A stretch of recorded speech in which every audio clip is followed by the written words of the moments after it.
My trust is in. Mukama waffe Yesu Kristo nateera yeebazibwe nnyo. Nnya lya Mukama liweebwe ekitiibwa. Tumwebaza Katonda era Kitaawe wa Mukama waffe Yesu Kristo olw'okutwagala n'okutuuka olwaleero nga tukyali balamu. Twebaza Katonda nateera olwa lockdown eyongedde okugenda ng'evaawo ku ggwanga lyaffe ate ne mu nsi yonna. Ekirwadde kya COVID-19 kigenze kikkakkanira ddala. Mukama tumwebaza. Njagala okubebaza ng'ekkanisa nammwe mwenna abalala abandaba eyo olw'obuvunaanyizibwa bwe tukola mu maka gaffe okulabirira famire ezo eziri awaka. Bangi kuffe tetunnadda ku mirimu, abaana tebasoma, naye Mukama atuwadde ekisa mu mirimu gyaffe ne tukola okulabika nga famire tuzirabirira. N'olwekyo twebaza Katonda okulw'ekisa ekyo ekirabiridde famire zaffe. Erinnya lyange nateera nze Frank Nyombi, omusumba owa Gospel Center Church Matugga, Kampala, Uganda, East Africa. Nebaza Katonda ne ku lwange kubanga mpadde ekisa okulabika nga ate wakati nga amakanisa tegakuŋŋaana nga nsala amagezi gonna okubanga mpuliziganya n'ekkanisa era nga tugaba n'ekigambo bulijjo. Mbebaza olw'okusoma ekitabo kye twamazeeko ekya Bagalatiya. Bagalatiya twakisoma ne tukigatta ku Romans oba ku Baluumi okusobola okubeera nga tetubyawula nnyo kubanga ebitabo ebyo bifaanagana. Enjigiriza yaabyo n'endowooza yaabyo yeemu eyogera ku kulokoka olw'okukkiriza Mukama waffe Yesu Kristo ne tuweebwa obutuukirivu bwa Katonda. Ate ng'era ne Bakolinso gwe njagala tutandikeko okusoma era naye alimu nnyo element ey'okulokoka. Ebitabo ebyo mu ndagaano empya bigaziya nnyo obubaka obwa okulokoka olw'ekisa kya Katonda bwe tukkiriza Mukama waffe Yesu Kristo. Ebitabo ebyo bisomesa nnyo. N'olwekyo njagala okuyita mu kitabo ky'Abakolinso olunaku luno olwaleero nti ku lunaku lwa bbalaza bwe lunaatuuka tujja kubeera nga tutandika okukisoma. Bagalatiya tumumazeeko batwamumazeeko, kakati wabadde wakyasigaddeyo ebibuuzo bye tusuubira okubanga bijja. Tusuubira nti by Sunday bijja kuba byonna biweddeyo nga tewakyali nnyo atubuuza kitabo kya Bagalatiya byafaayo byakyo bikikwatako ne bye tulina okukiyigamu. Tusuubira nti mu kiseera kino tujja kubanga tukimaliriza. Naye ate kyenkugamba newankubadde ng'ekitabo tuba tukimaliriza oyinza okufuna akadde oluvannyuma okuddayo. Bw'osangayo era ekikutawaanyizza, ffe ng'abasumba tuli beeteefuteefu okubeera nga buli nsonga tufuba okuginoonyerezaako mu Bayibuli ne tugiruŋŋamya ng'ekigambo kya Katonda bwe kituluŋŋamya, tusobole okubeera nga tetubula naye nga twambazibwa amaanyi ag'okumanya Katonda okuyita mu kigambo kya Katonda. Amiina. Njagala nateera kakati okutandika okwogera ku kitabo kino eky'Abakolinso nga bwe nkibanjulira. Tugenda kukola save y'ekitabo ky'Abakolinso ekisooka olwaleero ate era bwe tunaamala Abakolinso ekisooka ndowooza wiiki ejja tujja kuba oba wiiki ezinadda tujja kuba tutunuulira Abakolinso ekyokubiri. Bakolinso ono oba ekitabo ky'Abakolinso ekisooka obutawukanako ne Baluumi ne Bagalatiya nakyo kyawandiikibwa Pawulo omutume wa Kristo. Pawulo omutume era omubuulizi w'enjiri ya Kristo ye yawandiika ekitabo kino oba ebbaluwa eno. Ebbaluwa eno yagiwandiikira ddala bwe yali nga ali mu kitundu eky'omu Efeso. Pawulo awandiika ebbaluwa eno bwe yali nga ali mu kitundu eky'omu Efeso. Mumanyi bulungi nnyo nti Pawulo yaggulawo amakanisa gano gonna gawandiikira. Okuleka ekkanisa y'Abaroomi Yosi yagiggulawo, naye ey'Abakolinso Pawulo yagiggulawo. Mu lugendo lwe olwokubiri kye twandiyise second missionary journey bwe yatandikira mu Yerusalemu. Mumanyi second missionary journey ya Pawulo yatandikira mu Yerusalemu oluvannyuma lw'olukiiko olwo olw'ekkanisa olwatuula okumalawo emberebeete eyaliwo olw'abantu abagenda mu Galatiya ne babuulira enjiri egamba nti omuntu tasobola kulokoka okuleka ng'akoze amateeka. Kati kansa eyo yatula mu Yerusalemu, Pawulo yamuwa amaanyi okuddayo n'abuulira enjiri. Era kansa eyo bw'emala okutula, oba olukiiko olwo lwali mu Yerusalemu lumala okutuula mu Bikola by'Abatume 15, bagolokoka okutambula nate ne Siira ne ttiimu ye nga bwe yali, ne bagenda mu Antiokia, ne bava mu Antiokia ne beeyongerayo ne baddamu ne bakyalira ebitundu by'e Galatiya. Kati bwe bamala okukyalira ebitundu by'e Galatiya ebyo byonna ne beekonako neyo sayidi y'omu Efeso. Kati Pawulo n'alyoka awulira okulungamizibwa Omwoyo Omutukuvu okugenda okubuulira enjiri mu Makedoni yalaba kwolesebwa ng'omuntu amuwenya owe Makedoni ng'amugamba jangu eno ewaffe naye abuulireyo enjiri. Kati Pawulo agenda mu Makedoni kye kitundu ekiri mu Filipi. Atuuka mu Filipi, bw'atuuka mu Filipi abuulira enjiri. Bikola by'Abatume 16 bw'amala okugibuulira mu ssula ey'okumukaaga, Bikola by'Abatume 16 abuulira mu Filipi. Bw'ava mu Filipi n'alyoka agenda mu Sesalonika. Filipi ebyaliyo mubimanyi bulungi, saagala nnyo bigendamu. N'ebyali mu Sesalonika nabyo mwabitegeera, tebyali birungi nnyo, waliyo olutalo lw'amaanyi nnyo.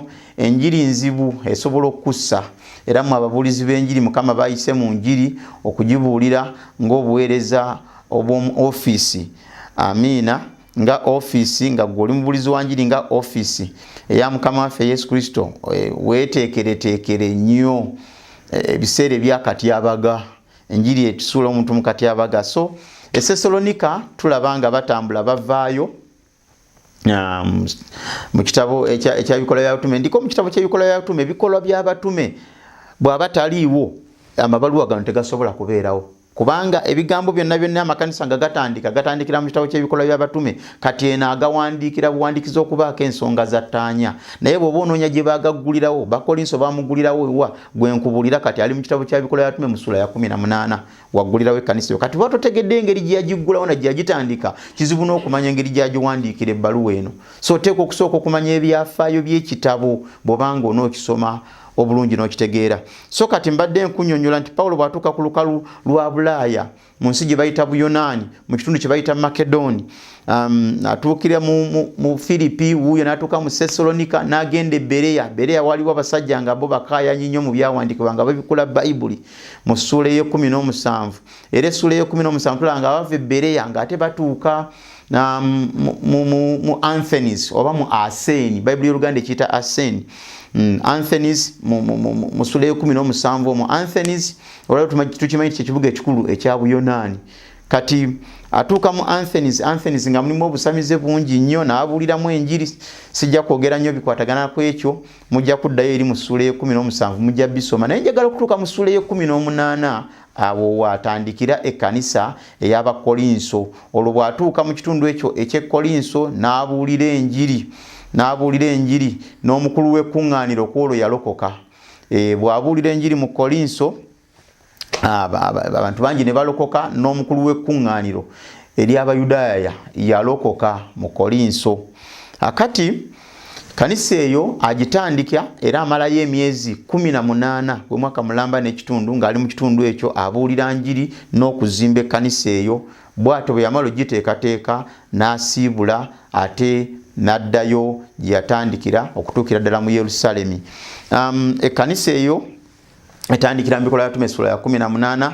Tulaba nga Pawulo bw'atuukayo mu Anthenis oba mu Kolinso, bw'atuuka mu Kolinso asisinkanamu abantu abaali bavudde mu Roma gwe bayitanga Priscilla ne bbaawe Aquila bava mu Roma abasisinkana bali bakozi ba weema Paulo yegatta nabo era be bamu ku bantu abamuyambako nnyo ku mulimu gw'okugulawo ekkanisa eyo.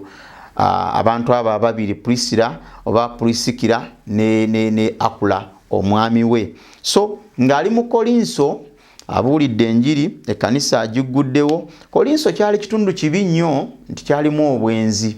Njagala omanye ku byafaayo by'ekibuga kino Kolinso nti ekibuga kino kyalimu nnyo obwenzi. Era ekimu ku byakyankalanya ennyo ekkanisa bwali bwenzi kubanga mu Kolinso mwalimu omwoyo ogwo ogw'obwenzi era mwalimu n'ekiggwa ekinene nnyo nga bakizimba waggulu ku lusozi mu kibuga mu Kolinso. Ekiggwa ekyo eky'omukazi ono katonda omukazi gwe bayitanga Venus oba Aphrodite yali katonda nga mukazi ng'asinzibwa naye nga katonda oyo aliko omwoyo gw'obwenzi era nga alina ne bamalaya 1,000 mu kiggwa. Waliwo ekiggwa nga bakizimba mu kibuga omwo Kolinso nga kibuga kya bwenzi nnyo kijjudde obwenzi obwa buli kika. Paulo yalwanagana nnyo n'obwenzi era obwenzi obwo tebwaleka kkanisa bwagitawaanya nnyo. Kale nno njagala omanye nti Kolinso kitegeeza bwenzi. Bwenzi mwalimu katonda w'obwenzi oba katonda w'omukwano oba katonda w'okwagala, the goddess of love. It was a female god called Aphrodite or Venus. Yali katonda omukazi ow'obwenzi mu kitundu ekyo eky'Kolinso. Lwali lutalo lw'amaanyi nnyo okuteekayo ekkanisa n'okugitaasa ku bwenzi. So kati ebimu ku bireetera okuwandiikira ekkanisa ey'Kolinso Paulo bwe yali nga ali mu Efeso, waliwo ebyaliwo nga si birungi. Paulo bwe yali mu Efeso ng'aggulawo ekkanisa ey'omu Efeso yamalayo emyaka 3. Mu myaka gye 3 gye yamala ng'ali mu Efeso okuggulawo ekkanisa y'omu Efeso tujja giraba eri mu kitabo ky'Abaefeso. Waayima okuwandiika ebbaluwa eno nga waliwo obubaka obumutuuseeko bwe yali nga amaze okubasegulira ab'omu Kolinso ekkanisa etandise ne yeeyongerayo, naye bw'ali mbeera mu Efeso afuna obubaka. Bubaka bwali butya? Obubaka obwo bwasooka ne bujjira mu bbaluwa naye ebbaluwa eno mbu teyatuuka. Ebbaluwa eno teyatuuka. Bayibuli egyogerako mu ssula ey'omwenda, Bakolinso ekisooka essula ya 5 olunyiriri olw'omwenda paka ku lw'11 bw'onoogisoma bw'onoobeera ng'osoma ng'otandise okusoma Bayibuli yo kuba kati ndi mu nkuyitiremu nkugondezeemu bw'onootuuka okusoma ojja kubitegeera mangu. Naye mu ssula ey'okutaano olunyiriri olw'omwenda paka ku lw'11 Bakolinso ekisooka Paulo ayogera ku bbaluwa etaatuuka eyabula. Akati abeera akyali awo ate ne wabeerawo abooluganda ne bajja okuva mu nnyumba ya Kilowe mu ssuula esooka olunyiriri lwa 11. Kati ennyumba ya Kilowe mulimu omuntu omwe yavaayo n'aleeta amawulire nti ssebo ekigenda mu maaso mu Kolinso si kirungi. Mulimu bino, mulimu biri. Kakati ekyo kye kimu ku byabagula Paulo okuwandiika ebbaluwa eno eya Abakolinso. Abakolinso lwaki Paulo amuwandiika? Lwaki awandiikira ekkanisa eyo y'Abakolinso eyali amaze okutandika ng'ekyali nto? Ensonga ziri 3 njagala ozimakinga oba owandiike. Lwaki Paulo awandiikira Abakolinso? Ensonga esooka yayagala amalewo emberebejji oba obuzibu obwali buzzeewo ku bigambo ebikwatagana n'enjigiriza. Doctrinal problems. He wrote to resolve doctrinal problems. Enjigiriza oba theological problems. Theological problems nga ekisooka mwalimu ebizibu nga bagamba nti teri kuzuukira. Abakolinso nga tebakkiririza mu kuzuukira kw'abafu. Kakati ng'ekkanisa bw'ogigamba nti teri kuzuukira kw'abafu olwo Kristo abatakola makulu. Era ne lwero bakigamba nti teri kuzuukira kw'abafu, Kristo abatakyakola makulu. Kubanga omusaalaba gwe bw'afa bw'agubano abonerako n'afa n'azuukira ke kabonera kalaga naffe abamukkiriza tugenda kuba n'okuzuukira. So tujja kwiraba eyo mu ssula ya 15. So doctrine oba mu bigambo ebikwatagana n'enjigiriza ensonga lwaki awandiika okutereeza mu bigambo ebikwatagana n'enjigiriza. Ekyokubiri, ekkanisa zonna zirina ebizisoomooza mu bulamu obwa bulijjo, practical church life ng'okusembera. Bwe baatuukanga mu kusembera nga waliwo obuzibu bungi nnyo, obuweereza munda mu kkanisa, okuweereza, okwogera ennimi, ebyo byali bizibu by'amaanyi nnyo, ng'abamu atayogera nnimi nga balowooza nga atali spiritual oba atali nnyo wa mwoyo. Okulagula ebigambo eby'obunnabbi, ebigambo by'obunnabbi nno bikyankalanya nnyo ekkanisa, naye bassebo ne bannyabo njagala tusome ekitabo kino tukitegeera, ojja kulaba nga kirungi nnyo n'okulagula. Abalala tebabyagalira ddala, naye ekyamazima kirungi, kiri bibiriko bwobanga okitadde mu nkola entuufu. Kati ekizibu kye baalina bo nga babikwata bubi nnyo nnyo nnyo, kaakati abawandiikira okubatereeza mu practical daily church life. Amiina. Obulamu bwabwe obw'okuweereza n'ekkanisa okugitambula odambuza buli lunaku. Era bwe tunaasoma ffe naddala abaweereza tujja kuyiga nnyo. Abaweereza tujja kuyiga nnyo kubanga ebbaluwa eno ya kisumba, erungamya kkanisa ya kisumba, era agiwandiika nga ya kisumba. Amiina. Kutereeza mivuyo muki mu kkanisa. Ekyokusatu, yawandiikira ekkanisa ekula. Yawandiikira ekkanisa ekula. Lwaki awandiika? Makulu kyagali mu kuwandiika kwe.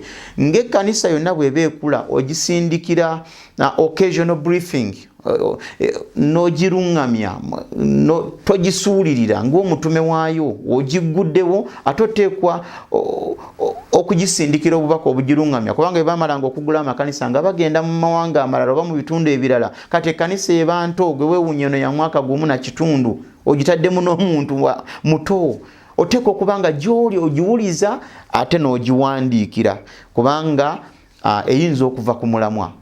Era ebimu ku byatereeza biraga buto mu kkanisa. So ekkanisa ento agirabirira, agiwandiikira okugirungamya, ekkanisa eyakalokoka. Byebintu bisatu byenjogeddeko, okumalawo emberebettanyi oba emberebejji, emberebezi mu byenjigiriza, doctrine, theological problems or doctrinal problems. Then number 2, resolving practical church problems. And number 3, taking care or taking charge of the young church which was growing in Christ. Buvunaanyizibwa bwe nga omutume. Bwe bityo byebiringa ebyafaayo. Yawandiikira baani? Yawandiikira Bakolinso. Yawandiika kusinziira waayo yali mu Efeso. Amiina. Ebyo byebintu ebimu ku bikwatagana n'ekkanisa eyo. Kakati njagala tulabe ku outline, ebintu ebikulu bye tusuubira okusisinkana mu kitabo kino bwe tunaakisoma ssuula ku ssuula. Ebintu ebikulu bye tusuubira okusisinkana mu kitabo kino bwe tunabanga tukisoma ssuula ku ssuula. Ekisooka twagala okutunuulira essuula esooka okutuukira ddala ku ssuula ey'okuna.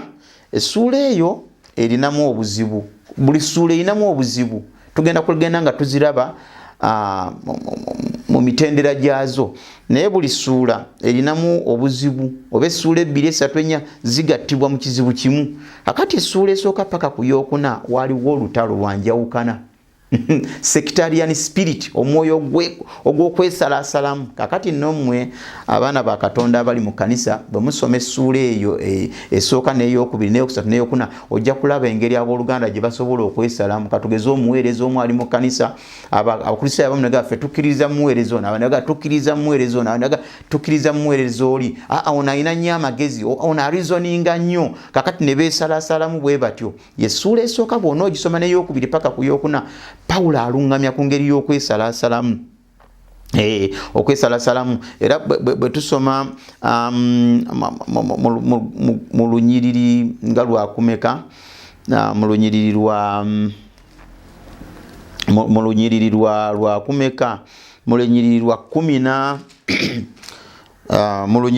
12, ssuula esooka olunyiriri lwa 12, agamba mpulira. Now I say this, that each of you says, I am for Paul. Mpulira omulala balala bagamba nti nze ndi wa Pawulo, abalala bagamba nti nze ndi wa Apolo, abalala bagamba nti nze ndi wa Kefa, abalala bagamba nti nze ndi wa Kristo. Bajja ne baleeta lipoota ab'omu nnyumba ya Kilowe. Kilowe yali muweereza eyo. Bajja ne baleeta lipoota. Bwe baleeta lipoota ng'eyogera ku njawukana wali abagamba nti gundi ono wa magezi nnyo nze oyo gwendiko nze ndi wa Apollo nze ndi wa Kefa oyo wa maanyi oyo bwayogera kiba bwe kiti kati abasajja bano abakolinso ne kibatawaanya ne bawukayawukanamu ate ne kibaleetera obuzibu mu kanisa. Tujja kuba tukiraba tulabe n'obuzibu obwenjawukana mu kanisa kiki kye busobola okuleeta. Bwe tusoma Bayibuli eno tumaliriza twebuuza ekibuuzo nti bwe tusoma ffe Bayibuli oba ebyawandiikibwa bino tuyigamu ki? Kati bw'otunuulira ekkanisa nga yawudde Pawulo agyogerako atya era abalungamya atya? Abagamba nti batunuulire Kristo n'omusaalaba. Oyo yekka Kristo yafiira ku musaalaba obulokozi bwe beetaaga naye bave ku bantu. Era bw'obeeranga mulokole gwe mu kanisa tutunuuliranga omuweereza ye n'oba omuntu yenna, tunuulira Kristo kubanga omuntu ono ayinza okukwawula, ayinza okuleetera enjawukana, ayinza okusuula. Beera naye mu magezi. Tambulira wamu toyawukana nnyo naye tomwegaana naye beera naye mu magezi. Bw'olaba ekisobola okubaawulayawulamu ng'abooluganda ba mugezi oyige engeri gy'okikwasaganyamu. Kati essuula zino emu paka kunya zituyigiriza engeri gye tusobola okutambulira mu bumu nga tutunuulira Kristo so tetutunuulira bantu nga ekyokuzimbirako obulokozi bwaffe. Amiina. Tuteekwa okubeera nga tuli balanced bwe tuba nga tukwasaganya obulokozi. Okay, essuula ey'okutaano era eno lipoota yajja lwa nyumba ya Kilowe. Nyumba ya Kilowe ya reporting ebintu bingi paka ku ssula ya 6 ebigambo ebyo byonna ennyumba ya Kilowe yabiwandiika. Yabiripotinga. Omuntu omu yajja n'ava mu nyumba ya Kilowe nga bwe tulabye mu lunyiriri olw'11 ssula esooka.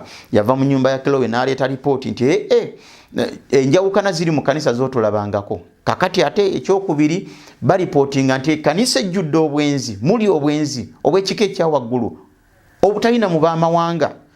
In other words, tuba twogera ku balokole nti obwenzi obutali na mu batalokokanga. Kakati buno busangibwa mu balokole.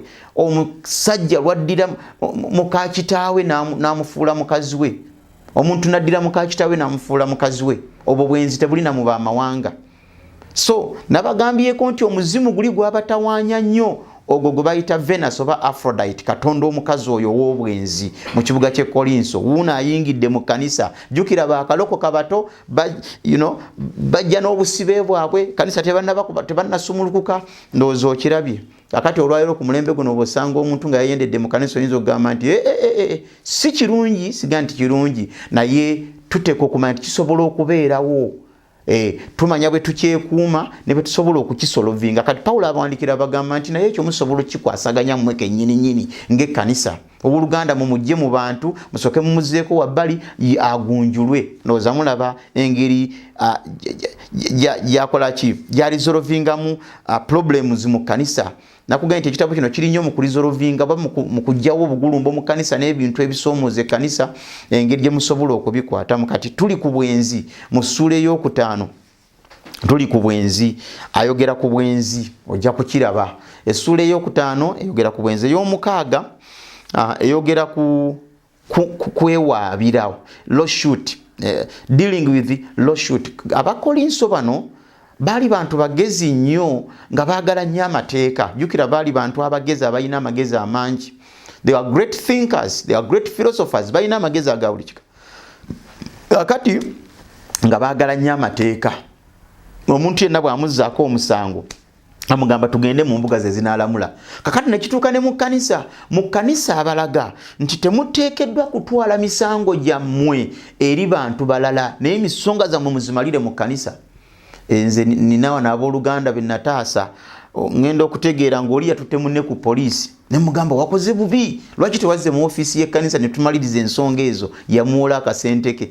Ono n'akerewo okukamuwa ne bavaawo bubi nnyo endagaano saamanya gye baazikolera. So nno kakati Bayibuli etukubiriza ffe abaana ba Katonda tutwalanga nsonga zaffe mu bantu batali balokole. Tuzimalira mu kanisa, mu kakiiko k'abakadde, mu kakiiko k'ekkanisa. Tusobola okuteekawo akakiiko batwala mu kanisa ne tunula mu nsonga za gundi ne tutagenda kwewawaabira. Ekyo nno kyegenderezanga tutwalanga omulokole mu mbuga.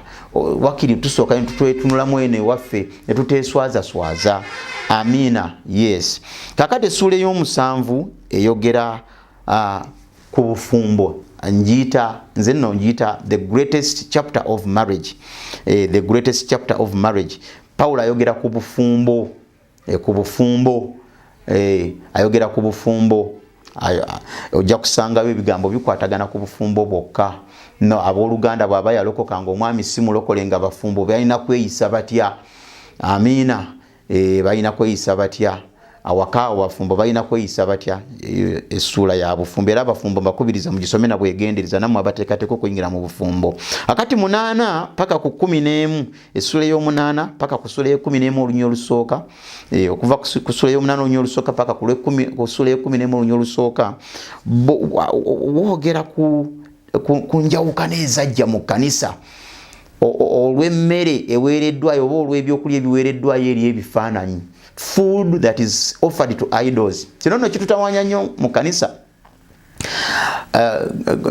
singa ng'owooluganda omu abeera nga yakalokoka akyali muto ne mutegeera nti ewaabwe baasamidde wali ate naye n'agenda n'alya n'emmere y'okusamira n'alya n'emmere y'omulumbe emmere yeebeera eweereddwayo eri emizimu oba ewongeddwa eri ebifaananyi kakati olutalo lwali lw'amaanyi nnyo mu Kolinso mu kanisa yaayo baategeeranga abooluganda abamu nawe bomanyi nti Kolinso kyali kitundu kisamize kisinza bakatonda abalala balubaale basinza ebifaananyi kati nga abantu abakalokoka bw'omugamba nti olumbe byolumbe lwa ssenga ayagala agende ate n'ennyama ayagala okugiryako kati nga bwe bakutegeera nti wagiridde mu kanisa todda baagala kugobamu todda akati olutalo olwali eyo otegedde ensonga zino naffe bwe zitukwatako ennyo ez'omu kitabo ky'Abakolinso eyo kanisa eyita mu kusoomoozebwa lwa buto ebimu ku bizibu ebiri mu kanisa ekkanisa ne zaabulukuka namu ne bayombagana abooluganda ne beesosola n'okwesosola lwa buto kijja lwa buto kakati Pawulo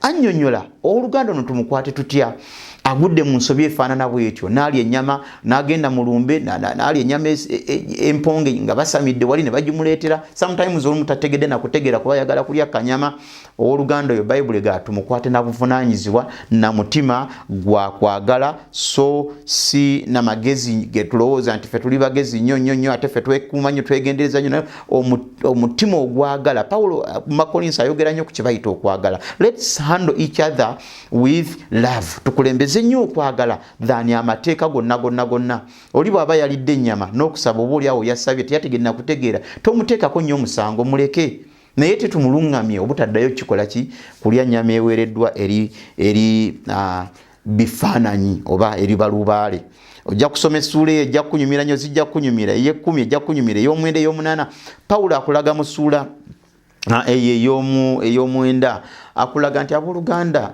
nze nayina bino byensobola okukola nga nsobola n'obbasaba ssente ne mungulira n'emmere ne mundiisa kubanga mpeereza gye muli naye saayagala nnyo bakaluubiriza naye nayina obuyinza obusobola obbasaba bino n'okubasalira bino ne mubinkolera ng'omuweereza wammwe naye abagamba saakikola olw'okwagala kwe nayina gye muli saayagala kubabeerera nnyo kizibu saayagala kubabeerera nkonge saayagala kubabeerera badeni so tuleke okubeereranga bannaffe badeni oba ekizibu mu kkanisa naye tukikole buli kye tukola kyonna nakwagala Pawulo kyasomesa mu ssuula ey'omunaana okutuuka ku ssuula ey'e11 amiina ng'ayogera ku byokulya ebiweereddwayo eri balubaale so essuula ey'e11 okuva ku lunyiriri olwokubiri paka ku lw'e16 waaliwo era akasambattuka akalala kano kaali katya nga abakyala bwe baalokoka tebaagala kuteekako buveiro bwabwe buno obutambala bw'oku mutwe omanyi mu mpisa y'Abakolinso mu buwangwa bwabwe bambala buveiro obwo nga bwolaba bakatuliki abasisita bwe bambala veiro ezo oba mu buyita mutya mu Luganda naye buno obutambala bwe bebikka ku mutwe kakati mu buwangwa bw'Abakolinso ng'omukyala ateekwa okubikka ku mutwe gwe olwayo n'olutalo lulinde mu kanisa yaffe wano e Uganda waliwo ekkanisa emu gy'otobuuliriramu nga tobisse ku mutwe naye njagala okubategeeza nti ebyo si bya wano Uganda ago mateeka gaali g'Ekolinso gaali g'Ekolinso kubanga bwali buwangwa bwabwe kiringa nga bw'otosobola kwawula Muganda na kufukamira Muganda wano afukamira buwangwa bwabwe era bw'aba tafukamidde obufumbo bumulemye teri mulamu ali mu wakitiibwa yadde ali mukkiriza okufumba mu nnyumba ya mwannyinaabwe Nazaala kaali kulaba ng'obuuza tofukamidde mu Buganda wano obufumbo buba bukulemye agamba Katoli gafumbamu aga mutabani we kakati nno waliwo obuwangwa nga Bayibuli ebukkiriza wano mu Buganda bafukamira bw'ogenda mu Ankole tebafukamira era teryakufaako so kyovolaba obuwangwa n'enjiri bitambulira wamu bibalansinga obuwangwa obumu obutawukana na Bayibuli obutakolana na Bayibuli ebukkiriza kakati bano abakyala nga bagamba tetukyetaaga na kubikkako tetukyetaaga kubikkako abaami babwe nga bagamba mukyala wange obeera otya nga teweebiseeko nga omukyala bw'abuulira nga teyeebiseeko abaami beesittala kakati Pawulo n'abagamba abakyala mubikke ku mitwe gyammwe bwe kiba nga kiri bwe kityo mubikke emitwe gyammwe okitegeera to everybody naye okwebikka ku mutwe oba obuteebikka ku mutwe ekyo si kikulu bwe buba nga obuwangwa bwamwe kye balagira tewali buzibu na Bayibuli mugende maaso mukikole naye si tteeka wano ewaffe e Uganda era wano e Uganda bw'osanganga abantu nga bagamba tosobola kubuulira nga tobisse ku mutwe kyawandiikibwa mu Bayibuli kifu oli waddembe okubuulira oba obisseeko batobisseeko si buwangwa bwaffe wano amina so veiro yaleeta naye obuzibu mu kkanisa wuliriza entalo ezibeera mu kkanisa olw'obuntu obutonotono wuliriza entalo ezibeera mu kkanisa olw'obuntu obutonotono bwe buti kakati essula y'ekumi olunyiro 16 paka ku 3 njagala malirize mangu naatera okumaliriza kusembera Lord's Supper oba Holy Communion olutalo lwali awo olutalo lwali awo mu kanisa y'Abakolinso Pawulo bagenda okumutuukako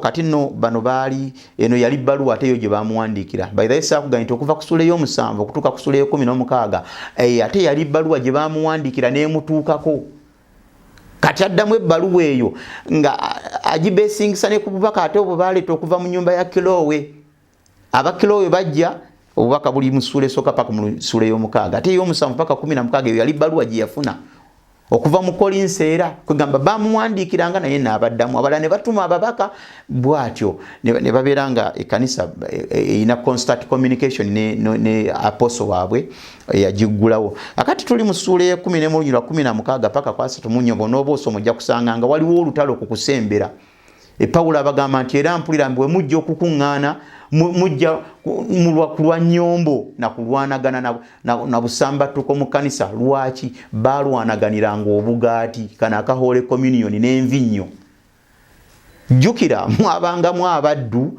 ekiseera ekyo Abakolinso mwabeerangayo nnyo abaddu abagagga nga balina abaddu kati nga bwe tulokoka abagagga nga balokose n'abaddu baabwe nga balokose mu Katonda tuba twenkanankana naye bwe tujja mu kkanisa nga abagagga basindiikiriza abaddu baabwe tebaagala basembere obugaati bwonna nga babuyoola n'envinnyo yonna nga baginywa nga lubeera lutalo Holy Communion Pawulo abagamba temukola bwe mutyo mulinga abajja obuzi mu nnyumba ya Mukama okulya ne mukkute abagamba musooke nga mukkutira waka mulyoke mujje mu kkanisa wakiri oba si kyekyo bano abaddu temubakola bwe batyo mwenna mwenkana mu Katonda so annyonnyola ku kusembera era waabagambira n'abagamba nti atasaanidde talyako atasaanidde atalina kukkiriza mu Yesu Kristo nabana abatatambula bulungi abo tebateekeddwa kukola ki oba tosaanidde bw'ojja n'otandika okulwanaganira mu kkanisa oba tosaanidde na kusembera abagamba mweteeketeeke mwegendereze temweyisa bubi temulwanaganira migaati mulindagane mujja bisangamu nga musoma nti bwe mutuuka okusembera buli omu alinde munne era mumanyi nti bwe tuba tusembera buli omu akwata akakopo n'omugaati ne tulinda buli omu n'amala okufuna mpisa y'Abakolinso Pawulo yabawandiika agamba mbateereddewo enkola muleme kusikagana na kulwanagana na kulya na mululu temujja kukkutira bukkutizi wano era abalaga nti kibi nnyo bwe mukikwata obubi ekyokusembera kyemuva mulaba nti abamu ku mmwe balwadde n'abalala baafa so Holy Communion bw'ogikwata obubi oyinza n'okufuna ebizibu n'okutuuka okufa kati abalabula n'abalungamya mu ngeri gye balina okukikwatamu kakati olutalo olulala luli mu ssula ya 12 gye ntuuse kati ebirabo eby'omwoyo omutukuvu ab'emikwano olutalo olw'ebirabo eby'omwoyo nalwo lwayinda okuva ku ssula ya 12 paka ku ssula ya 14 ayogera ku birabo eby'omwoyo nga kirabo kimusumba obanga birabo kikambi kuweeko biri mwenda mu ssula y'e12 ojja bisoma obirabyo okusandoza okutandikira nga ku lunyiri lwa 6 ojja kubiraba uliriza agamba nti ekigambo ekyamagezi ekigambo ekyokutegeeranga ekirabo ekyokukkiriza ekirabo ekyokuwonyanga okukolanga ebyamagero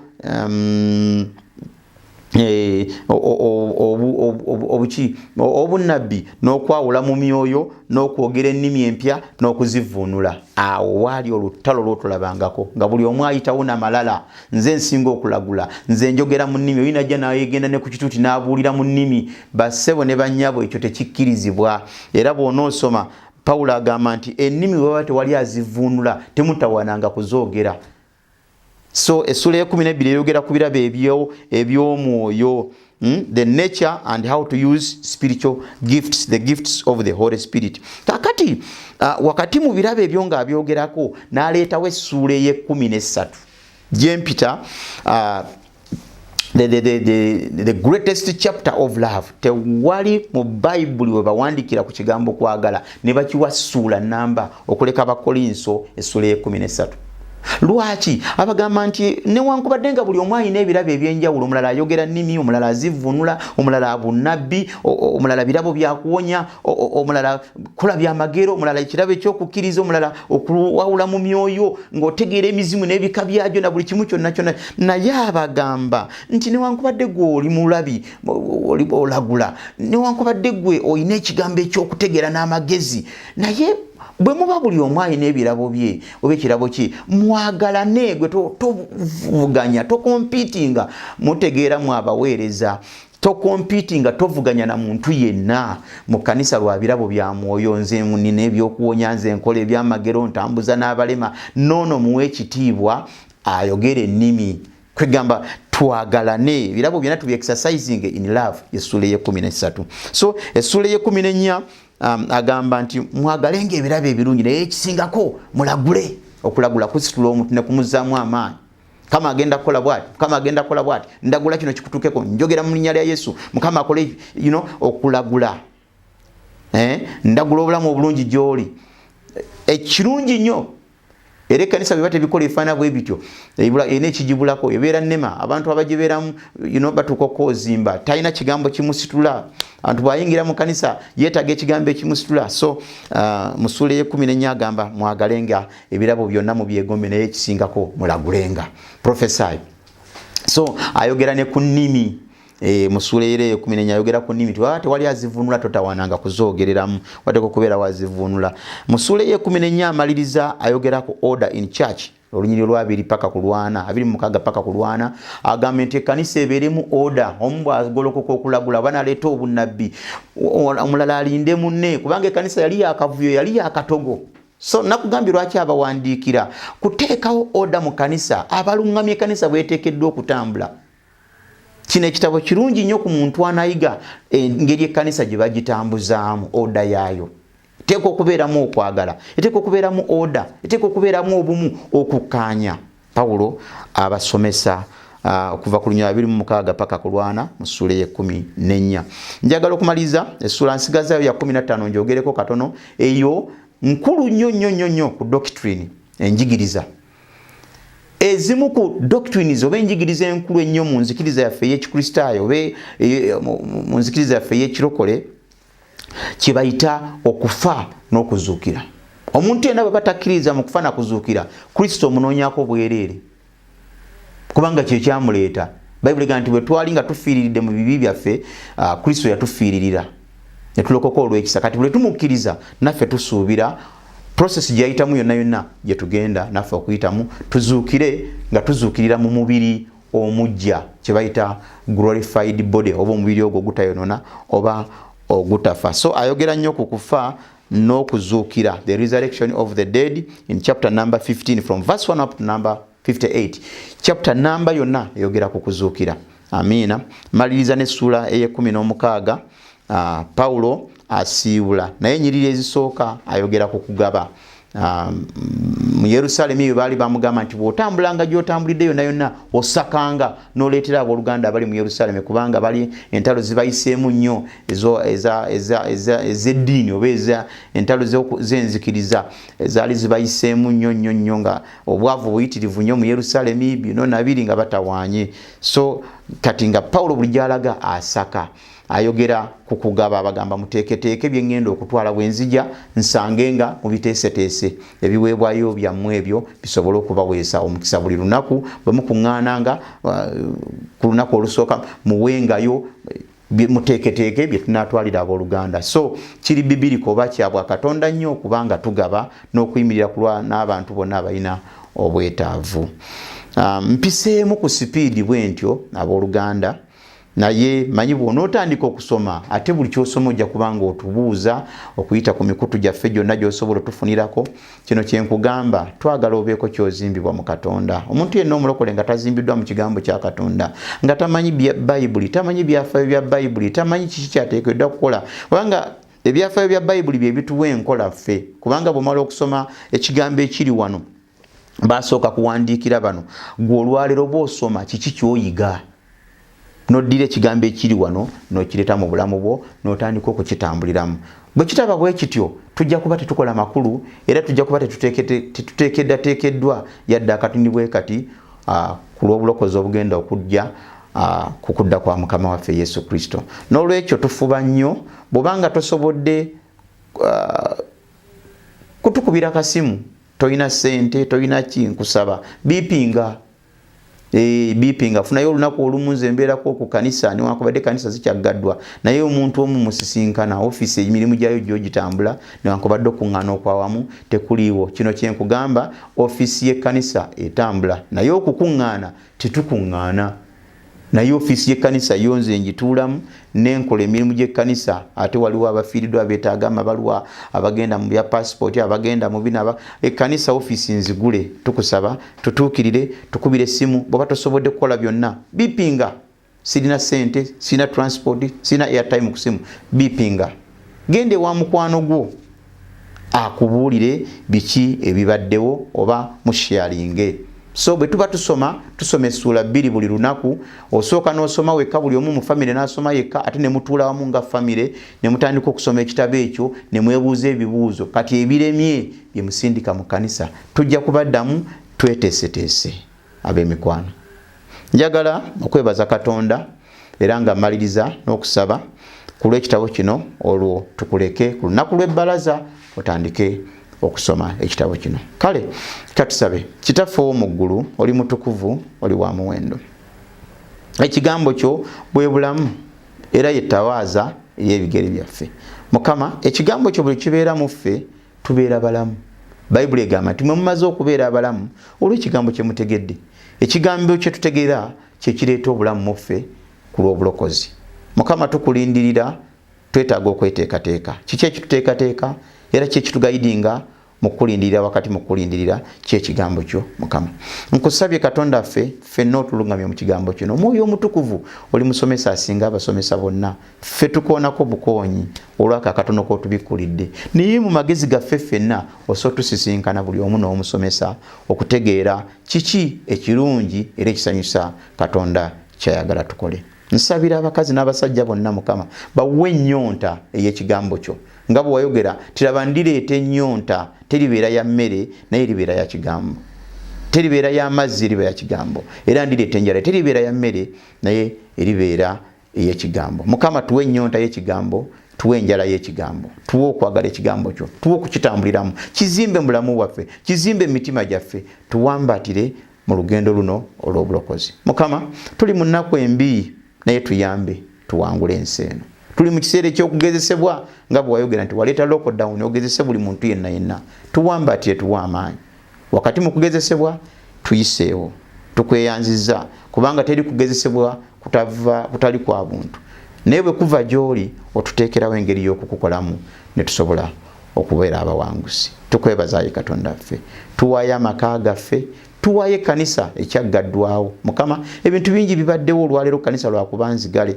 Abantu bavuddemu embuto, tasobola kufuna gye bamusabira, counseling tagifuna, beremereddwa okubako gye beebuuza, buli omuntu asalawo nga bw'ayagala. Katonda ffe, komyawo ekkanisa mu bumu ng'ekuŋŋaana. Tukusabye Ayi Kitaffe ow'omu ggulu, tuyimuse eggwanga ligenda mu bululu. Ayi Mukama, tunuulira embeera nga bw'eri. Mukama, toganya bubi bwonna kugwa mu Uganda muno lwa bululu. tusabira abantu abali awaka abatanadda ku mirimu mukama abakyali mu lockdown kitaffe leka sekita yonna buli sekita yonna mu ggwanga eddemu eresuminge economy egende mu maaso n'obulamu bw'abantu bo butambule abaana baffe tebasoma mukama bali waka gabirira labirira lungamya bano baleme okwononeka ne basigale nga bakuwa ekitiibwa nga bakutya ayi katonda waffe omutukuvu n'asaba kyenkanawa n'ayogera ki era n'aleka ki omanyi okuyaana kw'emitima gy'abantu bo ayi katonda waffe abatalina mirimu be bagobye bayambe abalwadde aba covid mawanga ag'enjawulo bayambe mukama tunuulira embeera nga bweri wonna okole ng'okwagala kowe kuli tukwebaza tukwe ekitiibwa mu linnya lya kitaffe n'omwana n'omwoyo omutukuvu amiina amiina mbasiibudde ab'emikwano naye waliwo obubaka obw'omutima njagala ku Sunday eno obeere ng'ate enjiri eyo nayo ogiwulira omutima gwo katonda omutima gwo ayagala ogumwanjuliza ogumuggulirewo ayogerere mu bulamu bwo enjiri eyo gye tulimu olwaleero nsaba bw'obanga wadde tokimanyi weebuuzeeko ku munno alina smartphone enjiri eyo agifuna kweri bulungi nnyo mugigabane ate gwe amaze ogifuna gabana n'abalala abatalina smartphones tusobole okuzimbagana nga ekigambo kya katonda bwe kitulagira mukama abeere wamu nammwe mbagaliza ekiseera ekirungi mweraba